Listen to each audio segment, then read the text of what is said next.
Sem pressa, sem pressa, sem pressa.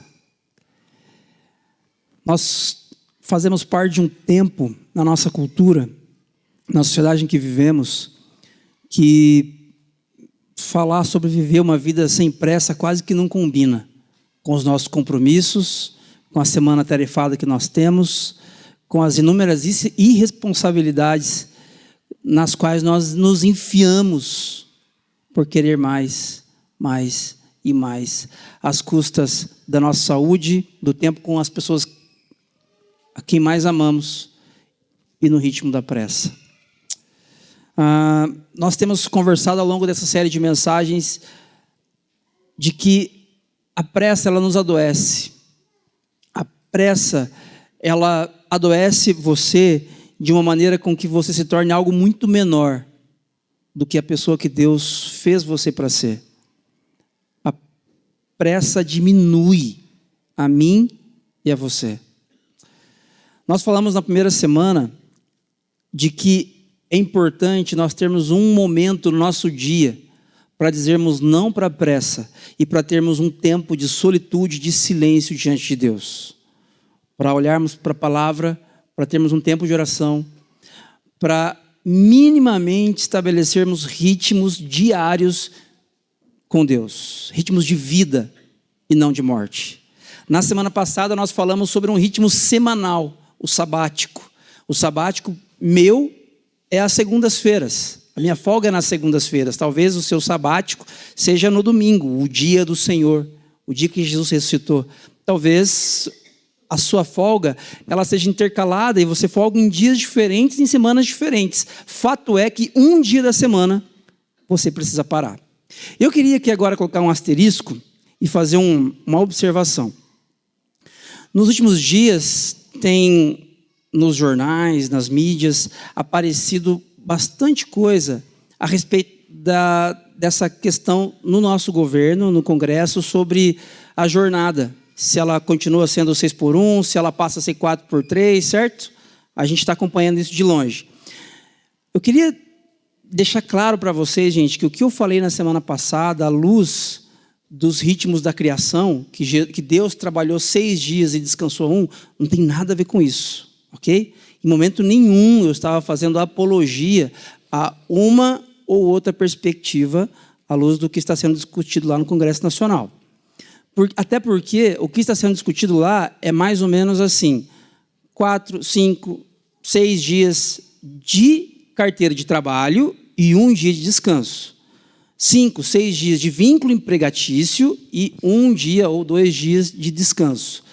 E não é disso que a sabedoria bíblica está falando. Ela está falando que você pode trabalhar no seu trabalho mesmo, do vínculo empregatício, você pode trabalhar 5 dias da semana, como a gente geralmente faz, segunda a sexta. No sábado, geralmente você trabalha em casa, em outras coisas, não é verdade? O que a Bíblia propõe é que 1 dia da semana você não trabalhe em nada. Lembrando que a palavra sábado significa parar. Parar. Então, eu acho que houve uma coincidência da gente falar sobre os ritmos de Deus, da criação, 6x1, e aí, nessa semana, um monte de publicações, um monte de coisas a respeito disso. Eu só queria deixar claro que o que eu estava falando não tem a ver com proposta de governo A, B ou C, ok? Estamos na mesma página. E hoje eu gostaria de falar sobre uma outra prática de Jesus e que pode curar a mim e a você da doença da pressa. No entanto, essa nossa reflexão de hoje, ela é sobre algo que Jesus praticava, que Jesus ensinava, mas que nós não gostamos muito.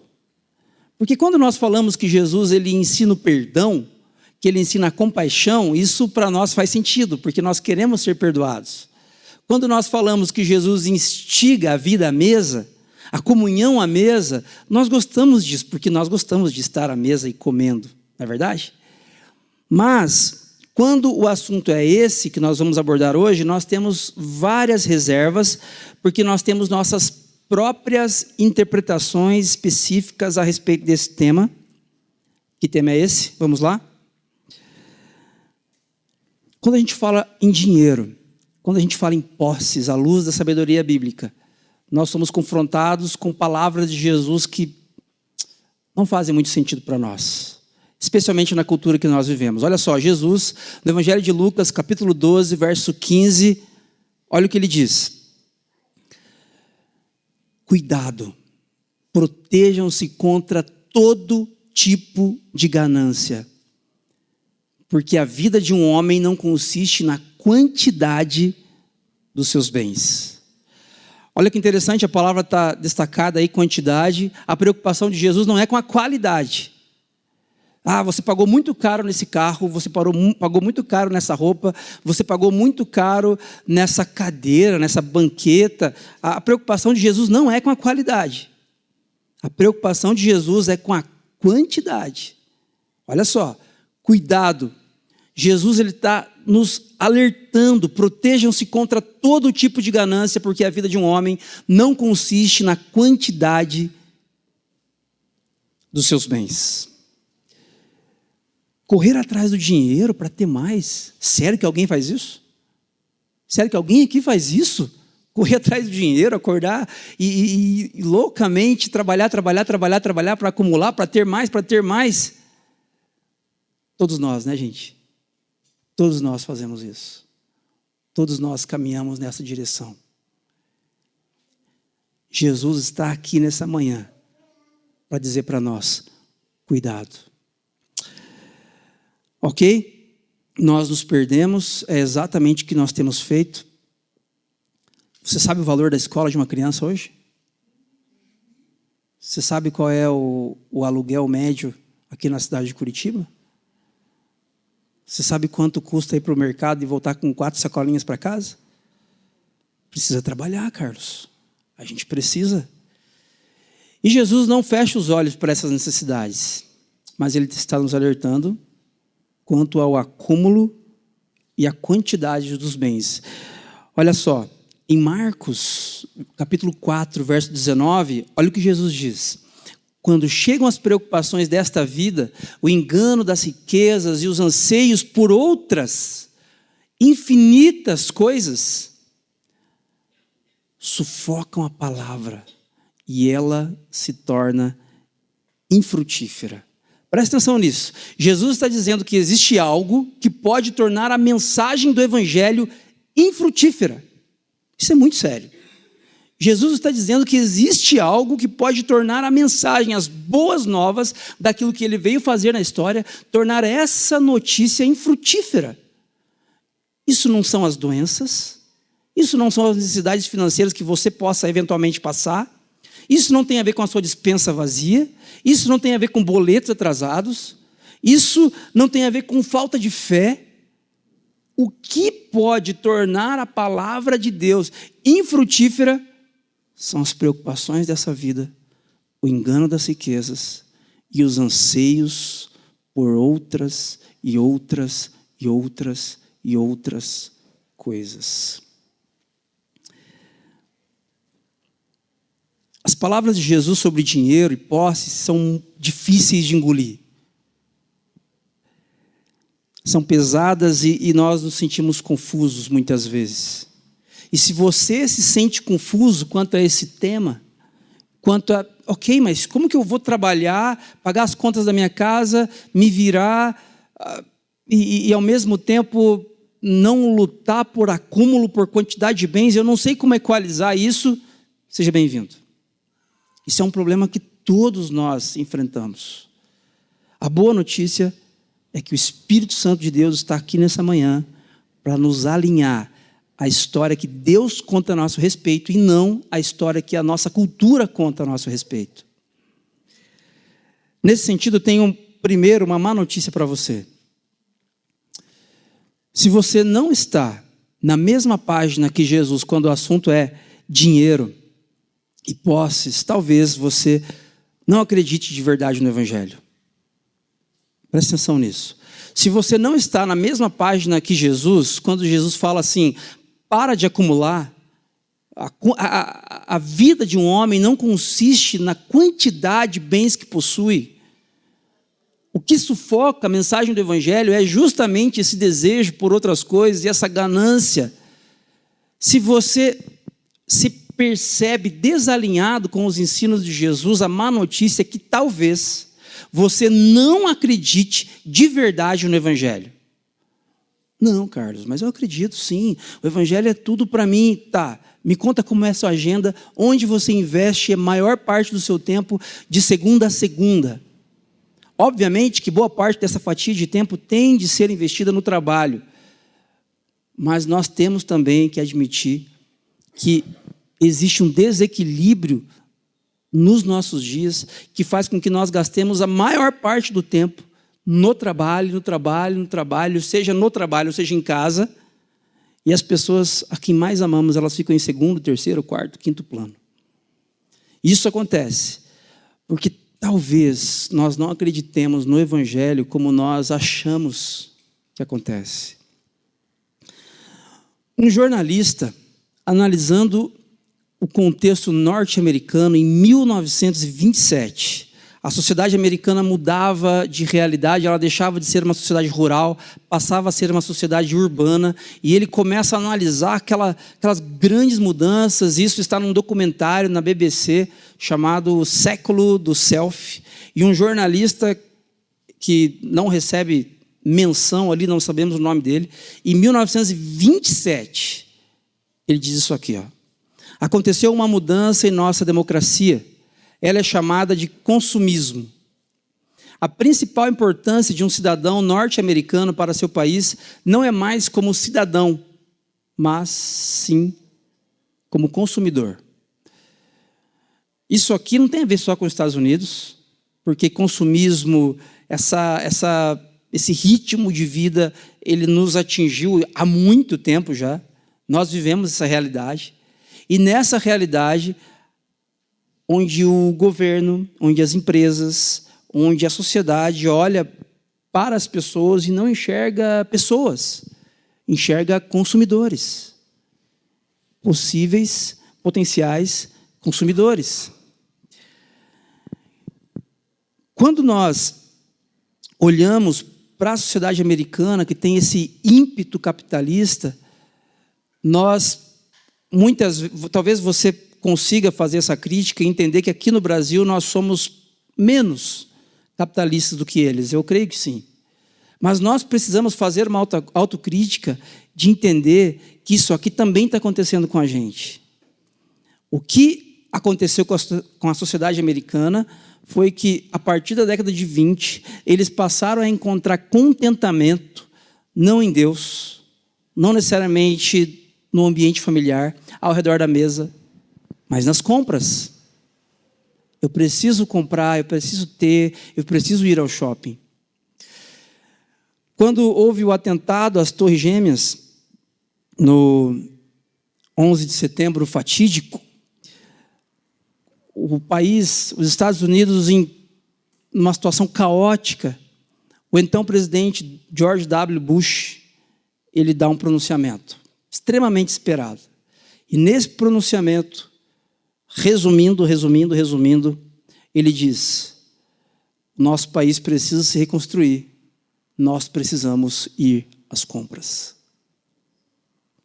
Como que nós reconstruímos um país? Nós precisamos aquecer a economia e ir às compras.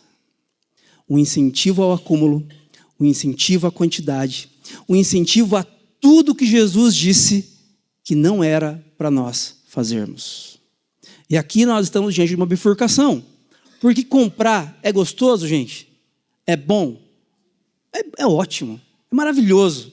Você ter uma roupa nova, você comprar e ter algo novo para você escolher, de repente, para você vestir. Ou você não está precisando, mas você vai para aquela empresa, para aquela loja que vende eletrodoméstico, e você compra um eletrodoméstico ali fantástico, que ajuda você a fazer não sei o que lá, mas é muito legal. Existe algo gostoso e que faz parte nesse tipo de prática. Mas nós precisamos ser honestos neste momento aqui e reconhecer que a cultura está dizendo para mim e para você: vamos às compras. Compre e amenize essa dor. Compre e se sinta melhor. E Jesus está dizendo para nós: a vida do ser humano não consiste na quantidade de bens que possui. E aí, qual vai ser? Quem nós vamos seguir? A cultura ou Jesus? Olha só.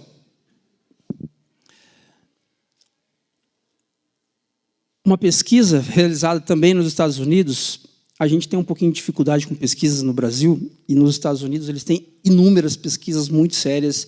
Fica fácil da gente trazer esses números aqui.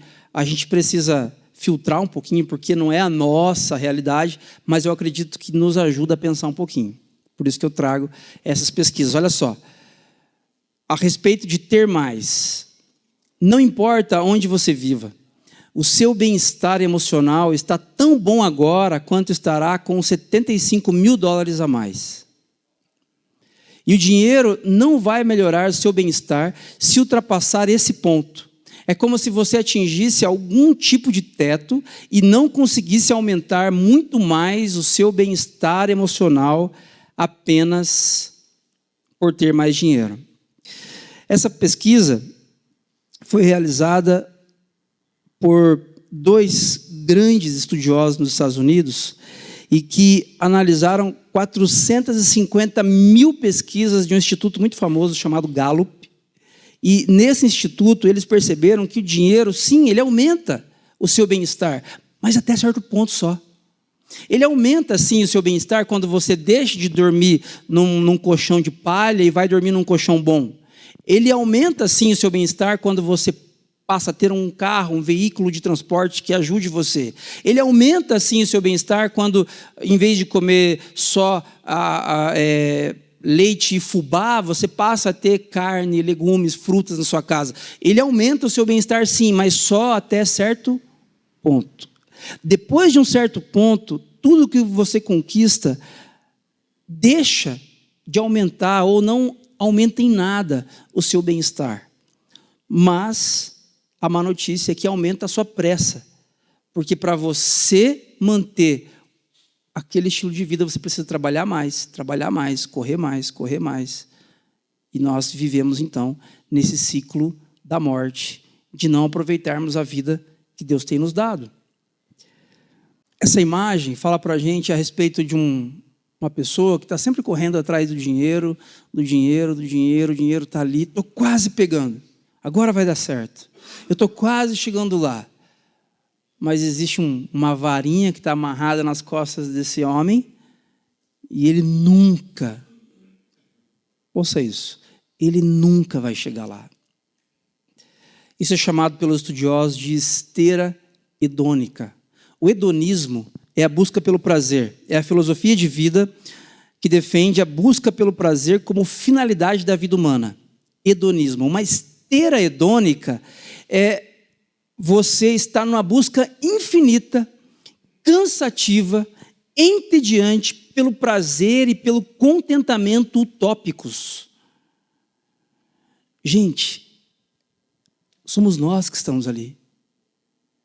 Olhe ali naquela imagem desse homem engravatado e enxergue você ali. A sociedade tem feito isso com a gente. Nós estamos nessa esteira hedônica e nós primeiro temos um desejo. Não, eu quero comprar a casa tal, um carro assim, eu quero viver assim. Aí você se esforça. E aí você conquista, de certa forma, total, parcial, aquilo. E aí você desfruta. E aí você se adapta. E aí você deseja mais. E aí você se esforça. E aí você conquista. E você desfruta, se adapta e deseja mais. E nós continuamente estamos correndo atrás disso aqui. Gente, isso aqui é o que faz com que nós percamos de vista as coisas que nós mais amamos, as pessoas a quem nós mais amamos. Por que nós não vemos os nossos filhos crescerem? Por que nós não percebemos os melhores momentos da vida ao redor da mesa? Porque estamos preocupados em desejar mais, em conquistar mais e chegar lá. Eu quero desafiar você nessa manhã, primeiro a reconhecer isso. Reconhecer que nós estamos nessa esteira hedônica. Primeiro, reconhecer que nós não acreditamos tanto assim na mensagem do Evangelho, porque se a mensagem do Evangelho nos transformasse de fato, plena e completamente, nós nos lembraríamos das palavras de Jesus, de que a vida de um homem não consiste na quantidade de bens que possui. A boa notícia é que a vida que você sempre desejou está completamente disponível para você. Independentemente das circunstâncias, se você tem muito ou pouco dinheiro, se você tem saúde ou está doente, se você se você é casado, se você é solteiro, se você mora no centro, na periferia da cidade, a vida que você sempre desejou está hoje completamente disponível para você, exclusivamente por meio da vida de Jesus Cristo. Não existe outro atalho, não existe outro caminho. A única forma de você viver a vida que você sempre desejou é exclusivamente em Cristo. À luz disso, gente, eu gostaria de conversar com vocês nessa manhã sobre esse tema, simplicidade. A palavra simplicidade, talvez ela não remeta você a algo espiritual, algo que a Bíblia ensina, mas sim, a Bíblia ensina. Os monges chamavam isso de frugalidade. Frugalidade, nós não usamos essa palavra mais. Autores e escritores modernos têm chamado isso aqui de minimalismo. Mas eu não quero usar minimalismo porque talvez você pense em arquitetura, talvez você pense em como decorar uma casa à luz do minimalismo. Não é disso que nós estamos falando.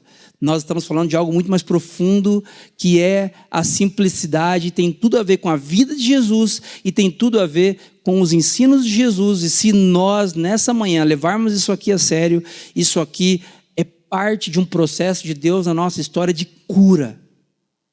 De cura. Eu quero que você olhe comigo para o Evangelho de Lucas, para o capítulo 12, verso 13 em diante. Aqui na Nova Versão Internacional, você pode olhar na sua Bíblia, no seu smartphone, na sua versão de preferência, fique à vontade. A palavra de Deus diz o seguinte: alguém da multidão lhe disse: Mestre, diz ao meu irmão que divida a herança comigo. Jesus respondeu: Homem, quem me designou juiz ou árbitro entre vocês? Então ele lhes disse: Cuidado, protejam-se contra todo tipo de ganância, porque a vida de um homem não consiste na quantidade dos seus bens. Contou-lhes então esta parábola. A terra de certo homem rico produziu muito. Ele pensou consigo mesmo: o que vou fazer? Não tenho onde armazenar a minha colheita. Presta atenção, as duas palavras em negrito têm a ver com quantidade, com armazenamento, com acúmulo. Ok? O que vou fazer? Não tenho onde armazenar a minha colheita. Assim disse: já sei o que vou fazer. Vou derrubar os meus celeiros e construir outros maiores. E ali guardarei toda a minha safra e todos os meus bens. E direi a mim mesmo: você tem grande quantidade de bens armazenados para muitos anos. Descanse, coma, beba, alegre-se. Perceba que esse personagem aqui da parábola de Jesus, ele associa o descanso, o comer, o beber, o alegrar-se ao fruto do trabalho. Ok? Não tem nada a ver com a gente, né? Tem nada a ver comigo e com você. Olha só. Eu vou ter bastante coisa, eu vou armazenar isso em grandes celeiros para muitos anos, para garantir a minha segurança, a segurança da minha família, e então eu vou descansar, e eu vou comer, e eu vou beber, e eu vou me alegrar. Se eu dissesse para você que você é um bobo pensando assim, você ia ficar bem furioso comigo. Mas deixa Jesus dizer isso então. Contudo, Deus lhe disse: insensato, esta mesma noite a sua vida será exigida. Então, quem ficará com o que você preparou? Assim é com aquele que acumula tesouros para si, mas não é rico em relação a Deus. A palavra insensato do grego afron, significa imprudente, tolo, ignorante. Jesus está sendo muito duro aqui nessa parábola. Ele está dizendo para mim e para você, não espere para descansar, para desfrutar da vida, quando você estiver com seus celeiros cheios. Não espere. Ele nos convida para descansar nele, nos ritmos leves da sua graça, hoje. Mas as coisas em casa estão o caos, descansa hoje. As pessoas na minha casa estão doentes, descansa hoje. O celeiro está vazio, descansa hoje, porque segurança, à luz da palavra de Deus, não tem a ver com coisas, não tem a ver com quantidade de coisas, tem a ver com uma pessoa que habita no seu coração. Sobre isso, John Mark Comer, e antes de ler o que ele diz, eu trouxe o livro, gente, que era para eu ter trazido no primeiro domingo da série, mas eu esqueci. Confesso meu pecado. Esse livro aqui, ó, Elimine a Pressa Definitivamente, é deste pastor John Mark Comer. Fica aqui a dica de leitura. É muito bom, e é sobre esse livro, em cima desse livro, que essa série foi produzida, não somente sobre esse livro, outras literaturas também, mas especialmente à luz das ideias que este autor, este pastor trabalha neste livro. E olha o que ele diz aqui, preste bastante atenção nisso. Organizar é a antítese da simplicidade. Se você tem coisas demais a ponto de precisar organizá-las, encaixotá-las, então é provável que você apenas tenha coisas demais. Organizar é a antítese da simplicidade. Sabe por que nós acumulamos muitas coisas? Seja na sua gaveta, seja no seu guarda-roupa, seja na despensa, seja na sua mente. Sabe por que nós acumulamos muitas coisas? Porque nós nos apegamos às coisas como se elas fossem nos dar segurança e sentido para a vida. Existencialmente é isso que acontece. E Jesus está dizendo para nós essa manhã, vocês não precisam de nada, vocês só precisam de mim. Vocês não precisam de muitas coisas. Eu quero convidar você nessa manhã a pensar comigo de forma bem prática sobre a simplicidade, sobre a frugalidade, sobre o minimalismo. À luz da simplicidade, como a nossa vida pode ser reorientada para sermos mais parecidos com o nosso Mestre Jesus e menos parecidos com a nossa cultura. Porque a nossa cultura é a cultura do acúmulo. Guarde, quem sabe você vai usar. Guarde isso, guarde aquilo. De repente você faz um dinheirinho com isso lá na frente. A nossa cultura nos ensina a nos apegarmos às coisas porque elas nos garantem algo bom ali na frente. Mas se você precisa organizar demais as coisas, isso está em contraposição à simplicidade que Jesus ensinou e viveu. Eu quero compartilhar com vocês, propor algumas práticas aqui sobre simplicidade. Para simplificar, ok? Algumas práticas. Primeiro, antes de comprar algo, pergunte a si mesmo, quanto esse item custa de verdade? E eu não estou falando de dinheiro aqui.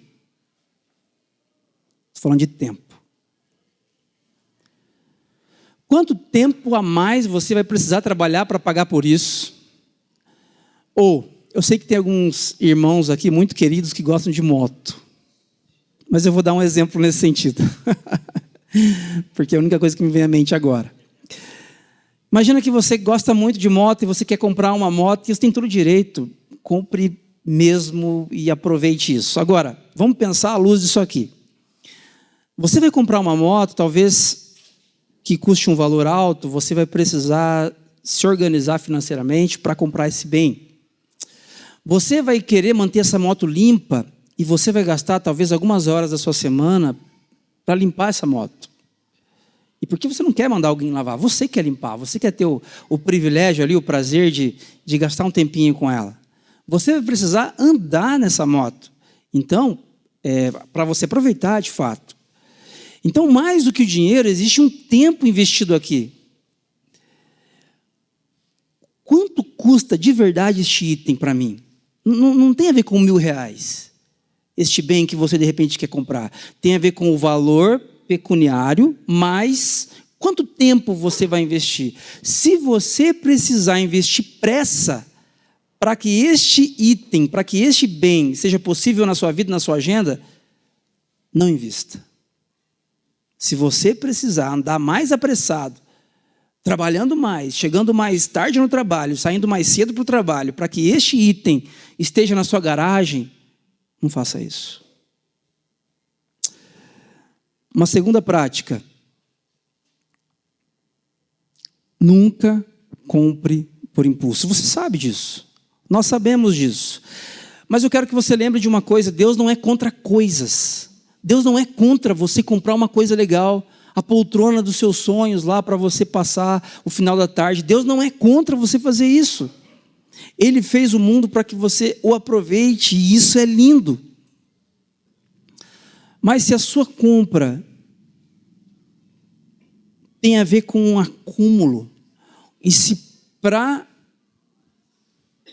você usufruir disso, você vai precisar viver mais com pressa, e com pressa, e com pressa, Deus ele é terminantemente contra essa sua compra de algo que você de repente nem precise.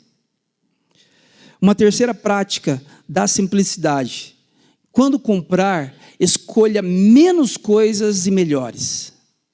Muitas vezes nós pensamos assim: não, quer saber, eu não vou gastar dinheiro com isso, porque eu vou comprar uma banqueta mais barata que eu posso. E aí, você vai entulhando coisas na sua casa e colecionando banquetas ruins na sua casa. Jesus nunca fala para você comprar coisas ruins. Ele se opõe ao acúmulo e à quantidade. Porque quanto mais coisas você tem para gerenciar, menos tempo você tem para viver.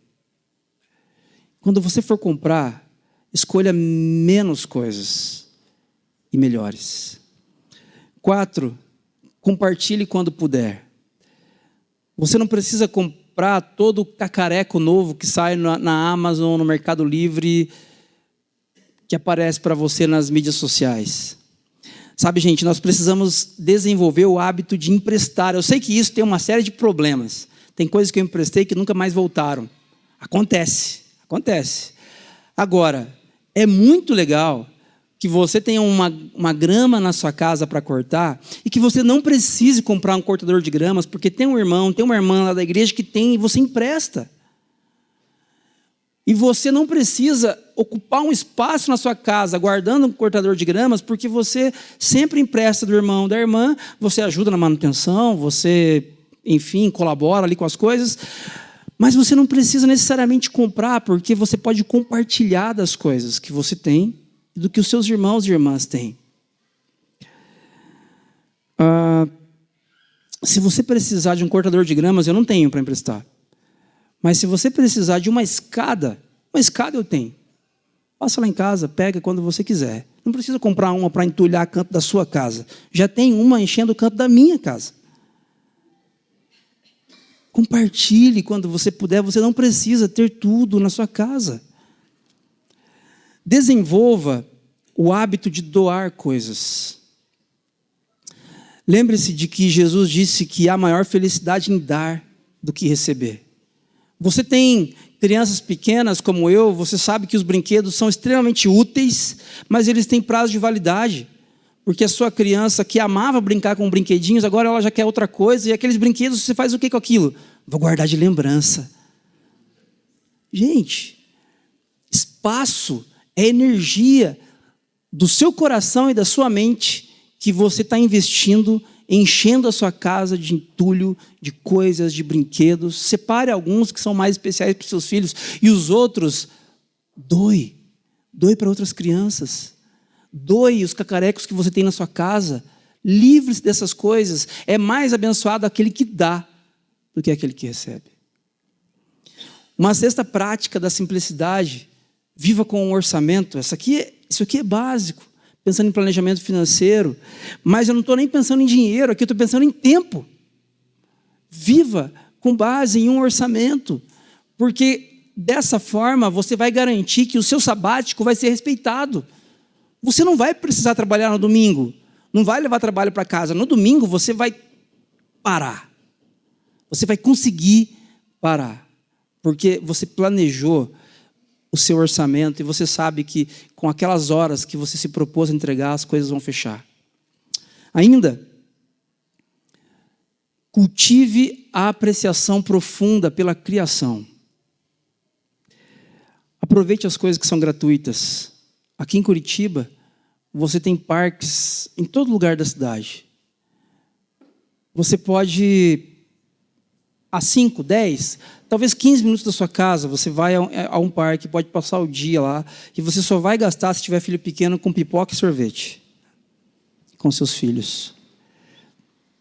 Cultive a apreciação profunda por aquilo que Deus fez para encher os nossos olhos de beleza e encher os nossos corações de alegria, e tudo isso é de graça. E não acumula espaço na sua casa. Cultive a apreciação profunda pelos prazeres simples. Convide sua esposa para caminhar perto de onde você mora. Cultive uma conversa boa com um amigo de décadas que você tem. Alegre-se com a vida a partir dos prazeres simples, das coisas simples que Deus nos deu. Essa semana nós tivemos uma experiência terrível em casa, terrível. Nosso filho, o Gael, filho do meio, ele teve um sangramento no ouvido, ele estava com algumas dores no ouvido e começou a sangrar, e a gente levou ele no Hospital Pequeno Príncipe para, de repente, uma otite, uma inflamaçãozinha, tomar um medicamento, e ele ficou internado porque havia uma suspeita de trauma no crânio, em função de uma pancada que ele tivesse tomado na cabeça. E eu passei a madrugada com ele lá, eu não preguei os olhos 1 minuto, barulho das crianças ali do entorno, o caos de um hospital na parte da noite. Mas, gente, eu virei para ele em um dos momentos, eu tenho uma foto que eu registrei deste momento, e ele estava virado para mim, com o ouvido machucadinho para cima, né? Então ele estava de ladinho assim, e com os tubinhos de soro, de medicamento no braço, e eu olhei para ele e falei, puxa, como é precioso esse momento aqui que eu estou com meu filho. Como é precioso em casa, quando eu coloco esse menino para dormir, meus filhos para dormir, e a gente tem um momento ali onde eu estou, entre aspas, perdendo tempo, porque eu não estou produzindo. Naquele momento que eu coloco o Gael para dormir, o Isaac, eu fico ali 30, 40 minutos, 1 hora. É um tempo que eu poderia estar lendo alguma coisa, é um tempo que eu poderia estar adiantando alguma coisa do outro dia, e eu estou, entre aspas, perdendo tempo, mas à luz do que Jesus me ensinou, eu estou ganhando a vida.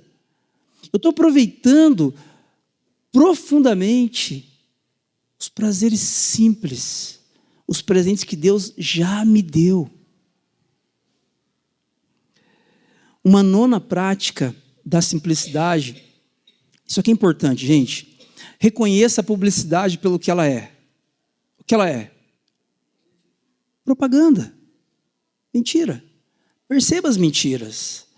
A propaganda, ela tem isso, ela quer passar para você que este livro, ele é melhor do que realmente ele é. Perceba isso. Perceba isso e só compre se de fato você precisar. Se não, não acumule coisas. A sua vida não consiste no quanto de coisas, de bens que você tem. Perceba as mentiras. E por último, lidere uma revolta feliz. Feliz, gente, não é revolta, agora guerrilheiro contra... Não. Comprar, gente, é bom. Ter coisas boas é bom. Tem um bom sofá, tem uma boa televisão, está tudo bem você poder comprar se você tem condições, ok? Você não precisa acumular. Lidere uma revolta feliz e alegre contra o espírito do materialismo. Você precisou comprar algo porque na sua casa está precisando? Vá lá, faça com alegria, compre à vista, parcele e celebre essa compra, está tudo bem.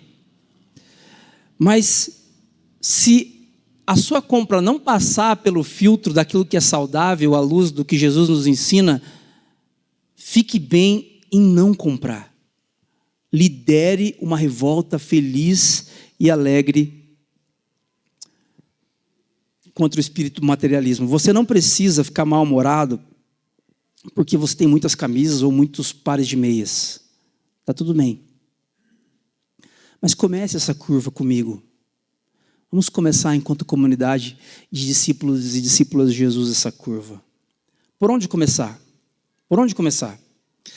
Em outubro de 2022, eu participei de um acampamento, na verdade, de um retiro espiritual com o pastor Osmar Ludovico, em Itapecerica da Serra, São Paulo, e chama-se Revisão de Vida. E ele falou sobre inúmeras coisas, sobre coisas muito complexas, muito difíceis, que nós precisamos mudar na nossa vida, e nós falávamos e percebíamos aquilo que precisava ser mudado à luz do nosso casamento, no nosso ambiente de trabalho, no nosso relacionamento com Jesus, com os outros, enfim. E aí, no final, no último dia, uma das pessoas falou assim: Osmar, por onde eu começo? Não sei nem por onde começar. É tanta coisa. À luz do acúmulo. Por onde a gente começa? Meu Deus, aquele quartinho de despensa. Meu Deus, é tanto brinquedo, é tanta coisa, é tanta roupa. Por onde eu começo? Olha como ele respondeu. Comece pela gaveta da mesa de cabeceira. Você tem uma mesa de cabeceira? Se você vir a minha gaveta, é tanto papelzinho lá dentro. Para quê? Meu Deus. Comece por lá. Você ri, né, Pedri? Com você não acontece, né?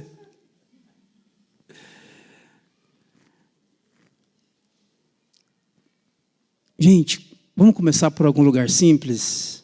Comece, porque ela é pequena. Não é tão difícil de organizar. Comece por ela. Comece por seu guarda-roupa. Comece pelo quarto das crianças. Comece pela despensa da sua casa. A reorientar isso, mas a principal coisa, a não alimentar isso mais. O pastor é contra comprar coisas novas. Definitivamente não. Compre, celebre suas compras. Espero que você tenha coisas boas na sua casa, na vida dos seus filhos, da sua família. Isso é presente, é bênção de Deus também. Mas saiba discernir o momento onde você deixa de comprar coisas porque você precisa, para o momento onde você começa a comprar coisas porque você simplesmente está acumulando e andando em desconexão com o que Jesus viveu e ensinou. Gente, eu sou um iniciante na prática da simplicidade. Há alguns anos eu tenho tentado fazer algumas coisas práticas. Em Jaguariúna ainda, quando a gente morava na região de Campinas, nós começamos a doar coisas. Doar brinquedos, e as crianças têm muitos brinquedos ainda. A gente começou a doar brinquedos assim sistematicamente. A gente tentou fazer aquela coisa de entra um brinquedo, sai outro, sabe? A gente falhou. A gente não conseguiu. Mas a gente tem tentado fazer isso. Nós temos tentado fazer isso com relação às roupas, com relação ao que a gente compra de roupa, com relação a quantas coisas a gente coloca para dentro de casa. Isso para mim é muito sério, porque são ritmos de vida. Quanto menos tempo eu gasto para pensar nas roupas que eu vou vestir, para pensar em arrumar a minha casa, é mais tempo que eu tenho para aquilo que realmente importa, me relacionar com Deus e com as pessoas que eu mais amo. Sim, gente, seguir a Jesus e viver seu caminho de simplicidade tem um custo. Tem um custo? Tem um custo. Começar pela gaveta da mesa de cabeceira tem um custo. Arrumar seu guarda-roupa tem um custo. Mudar a maneira como você olha para as coisas, para as suas compras, tem um custo. Mas não fazer isto custa mais ainda. Preste atenção nisso. Não fazer isso custa o seu dinheiro, custa o seu precioso tempo, custa uma vida sem tempo para orações, para a sua comunidade cristã, custa uma vida sem tempo para o seu cônjuge, custa uma vida sem tempo para os seus filhos, custa uma vida sem tempo para os seus netos, porque você está o tempo todo na correria, patologicamente influenciado pela pressa, pelo acúmulo. Eu quero desafiar você aqui nessa manhã, falando em preço, falando em alto preço, a olhar comigo para essa história. Esse é o diagrama que revela para nós a história bíblica. Se você olhar para toda a história bíblica de Gênesis a Apocalipse, você pode resumir isso em símbolos, e nós fizemos isso aqui. Esse primeiro símbolo fala para a gente da criação. Deus criou todas as coisas boas, essa seta virada para baixo, fala que Deus veio na minha e na sua direção, Ele nos fez. E Ele nos fez para encontrar satisfação nele. Ele nos fez para não encontrar satisfação no acúmulo, nas coisas, na complexidade de coisas, mas nele. Porém, esse segundo símbolo, esse X, fala para a gente do pecado. Apesar de Deus ter criado as coisas boas, em Gênesis 3 nós ficamos sabendo que o pecado trouxe o caos para a história. O pecado é a desconexão do ser humano para com Deus. E Paulo vai dizer aos romanos que o salário do pecado, a paga do pecado, a remuneração pelo pecado é a morte. E quando Paulo está falando em morte, ele não está pensando simplesmente no caixão, não, na morte, no culto fúnebre. Paulo está pensando na morte em todas as esferas. A morte minha e sua, diariamente, quando nós não temos tempo um para o outro. Isso é morte. É morte quando meu filho me chama para brincar com ele e eu falo, não filho, não posso, porque eu quero adiantar uma tarefa minha de amanhã. Isso é morte. É morte quando eu não aproveito a minha esposa porque eu estou aconselhando alguém da minha comunidade cristã que eu poderia fazer isso na outra semana porque não é pressa, mas eu quero adiantar, porque eu quero mostrar para essa pessoa que eu estou presente. Isso é morte. Em todas as esferas. A boa notícia é que Deus não nos abandona nessa nossa miséria, e esse terceiro símbolo, essa seta virada para frente, aponta para a realidade do reino de Deus que viria. Israel é o povo de Deus, a partir do qual a solução para a nossa complexidade, para a nossa confusão deveria vir, e essa solução chama-se Jesus Cristo. A solução, gente, a simplicidade, ela é um mecanismo, mas não é ela que é a solução é Cristo. Ele pagou um alto preço para que a minha e a sua vida hoje tivesse sentido. Jesus entrou na história, morreu na cruz, 3 dias depois ressuscitou, o Espírito Santo foi derramado, o reino de Deus finalmente está entre nós. Isso significa que a sua casa não precisa refletir a bagunça que há no seu coração e na sua mente. Porque no seu coração e na sua mente pode haver vida plena e abundante, porque Jesus venceu a morte, Jesus venceu a confusão. Nós hoje somos a igreja, pós-vida de Jesus, nós somos a igreja, essa seta que aponta para a nova criação, para a eternidade. O nosso modo de vida, as pessoas precisam olhar para nós, as pessoas que não acreditam em Jesus, elas precisam olhar para você e dizer assim, puxa, aquelas pessoas vivem de maneira diferente. Não é que elas são franciscanas, voto de pobreza, não é nada disso, mas interessante como elas não acumulam coisas. Interessante como a vida delas é simples. Interessante como elas encontram contentamento não no acúmulo, mas em Cristo, aquele que doou a vida para elas. Até que Ele venha. Até que novos céus e nova terra sejam realidade. É por isso, gente, que Paulo fala, é porque ele entende que o reino de Deus chegou, é porque Paulo entende que nós não precisamos mais viver uma vida aprisionados à complexidade. É que Paulo diz isso aqui, ó. Tudo posso naquele que me fortalece, em Filipenses 4,13.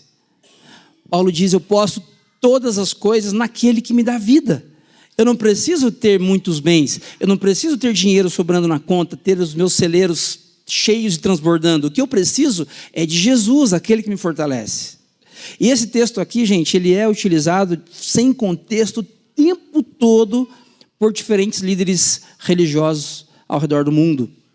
Pessoas que dizem assim: eu posso todas as coisas, eu posso conquistar tudo, eu posso chegar lá, eu posso ser o profissional mais bem-sucedido da minha área, porque eu tudo posso naquele que me fortalece. Eu posso ser rico, porque eu tudo posso naquele que me fortalece. Ninguém vai ficar doente na minha casa, porque eu posso todas as coisas naquele que me fortalece. Não, não é isso que Paulo está falando. O contexto desse versículo aqui de Paulo é o versículo anterior, que Paulo está dizendo: eu sei o que é passar, o quê? Necessidade. E sei o que é ter fartura. Aprendi a passar por toda e qualquer situação, seja bem alimentado, seja com fome, tendo muito ou passando necessidade.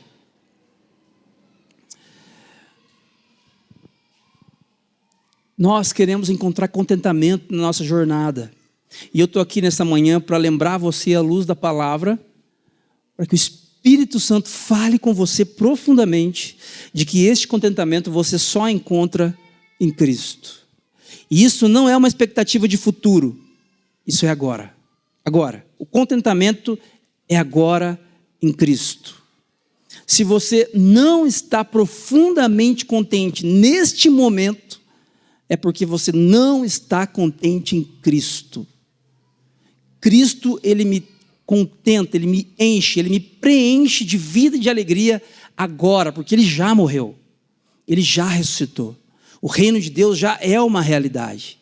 Se eu não estou contente, plenamente contente agora, independentemente das circunstâncias, significa que eu ainda vivo debaixo dos ritmos deste mundo.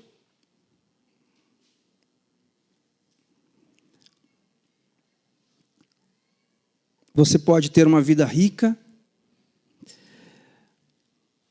e satisfatória em Deus, mesmo sendo rico, financeiramente falando, ou pobre. Você pode ser casado ou solteiro. Você pode ser infértil ou estar esperando o 5º filho. Você pode arrasar no emprego dos seus sonhos ou estar desempregado. Você pode estar plenamente contente em Cristo, porque você pode todas as coisas naquele que lhe fortalece. Ainda, John Mark Comer diz que a pressa é incompatível com o amor. A gente já usou essa frase no primeiro domingo dessa série. Mas ele continua: você não pode viver uma vida cheia de pressa e ainda amar a Deus e as pessoas. A simplicidade nos dá o espaço e o tempo necessários para viver de acordo com os ritmos de Jesus. Você ama Jesus, você quer se tornar uma versão melhor de você mesmo, você quer crescer no seu relacionamento com as pessoas que cercam você aqui e com Deus, mas é tanta coisa que você tem para fazer, é tanto compromisso que você tem de segunda a segunda, que você não tem tempo para investir na vida dos outros e nem no seu relacionamento com Deus. Talvez, não é que você precise de mais 24 horas, Carlos, eu precisava de uma semana com mais dias. O meu dia precisava ter mais 6 horas. Acho que não. Acho que não, porque quem criou o dia assim, quem criou o tempo que nós vivemos foi Deus, e Ele é bom, Ele é perfeito, Ele é maravilhoso. O pecado fez isso com a gente. O pecado fez com que eu e você não soubéssemos mais como gerir o nosso tempo. O pecado fez com que eu e você enchêssemos nossas vidas de coisas, de entulhos, e agora nós não sabemos nem por onde começar. Nessa manhã eu quero convidar você aos ritmos da simplicidade. Em vez de você gerir 10 coisas, faça a gestão de 3 coisas, de 4.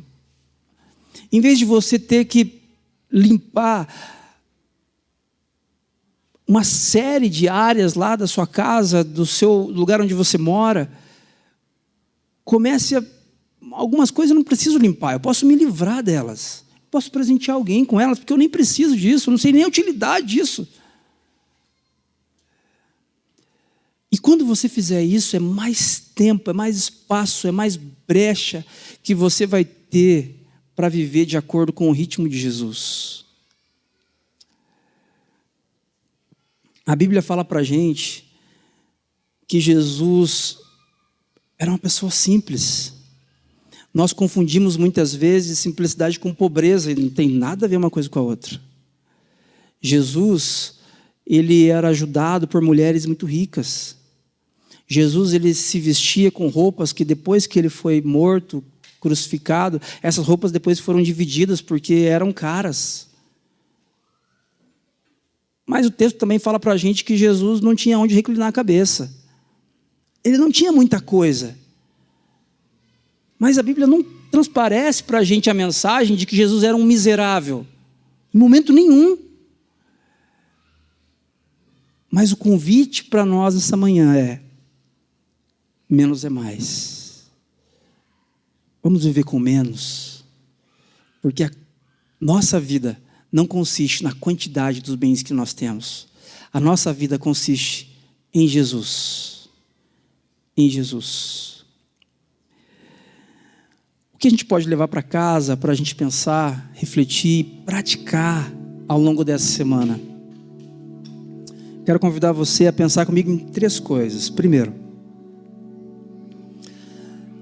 lembre-se de que o engano das riquezas e o desejo por conquistar mais sufocam a mensagem do Evangelho. Você pecou contra o seu cônjuge, contra o seu filho, você falou alto com alguém, teve que pedir desculpa depois. Isso não sufoca a mensagem do Evangelho. Você pede perdão depois, o Evangelho continua sendo o Evangelho. Há algo que torna o Evangelho infrutífero. É o nosso engano pelas riquezas. É o nosso desejo por conquistar infinitamente mais. Não se esqueça disso. A começar pela gaveta da mesa de cabeceira. Reoriente sua vida a partir da perspectiva da simplicidade. Vamos fazer isso juntos? Reoriente a sua vida. Reoriente a sua vida a partir da perspectiva daquilo que você realmente precisa para viver. Quantas roupas você precisa para viver? Vamos pensar? Quantas roupas você precisa por estação? As mulheres vão precisar de mais, obviamente. Mas mesmo assim as mulheres, de quantas roupas vocês precisam? Será que a gente precisa de tudo que a gente tem? Será que a gente vai usar tudo isso mesmo um dia na vida? A começar pela gaveta da mesa de cabeceira. Reoriente sua vida a partir da perspectiva da simplicidade. E por último, Jesus é tudo o que você precisa para ter uma vida de pleno contentamento. Você está internado no hospital com seu filho doente. Jesus é tudo o que você precisa. Você está passando por sérias dificuldades financeiras. Jesus é tudo o que você precisa. Você está doente e não sabe como lidar com essa enfermidade. Jesus é tudo o que você precisa. Eu não estou dizendo para você não se tratar, não buscar um médico, não tomar medicamento. Faça isso. Mas o que de fato vai preencher o seu ser de pleno e profundo contentamento é Cristo. Aquele que venceu a morte. Aquele que nos convida para uma nova vida nessa manhã. Vamos fechar os nossos olhos. Gostaria de orar com você.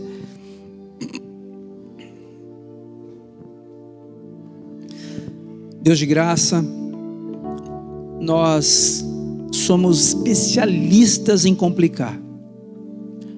Nós enchemos as nossas gavetas das mesas de cabeceira, nossos guarda-roupas, nós enchemos as nossas casas de coisas das quais não precisamos, nós enchemos a nossa mente e o nosso coração de ansiedade, nós enchemos, Pai, o nosso coração de entulhos e nós nos apegamos a isso como se isso fosse dar segurança para nós. E nós pedimos perdão nessa manhã, Senhor. Pedimos perdão, Deus, porque nós somos como aquele personagem da parábola. Nós somos insensatos, nós somos tolos, ignorantes, porque nós achamos que o nosso conforto, a nossa segurança na vida, na existência, tem a ver com aquilo que temos, possuímos e acumulamos.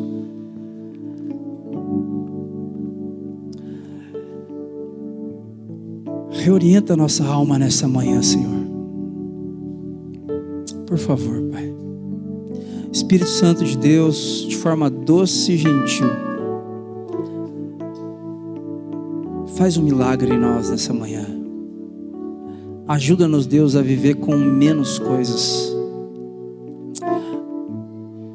Ajuda-nos, Deus, a partir dessa vivência, desse ritmo, compreender profundamente que o que enche nossas vidas de significado é o Evangelho, dando frutos, é o Evangelho. Ajuda-nos, Deus, a nos afastar da ganância, do desejo por mais e por mais e por mais coisas, e que assim, Deus, nós possamos viver plena e profundamente as boas novas daquilo que o Senhor veio fazer na história, em nós e a partir de nós. Faz isso, Pai. Essa é a nossa oração.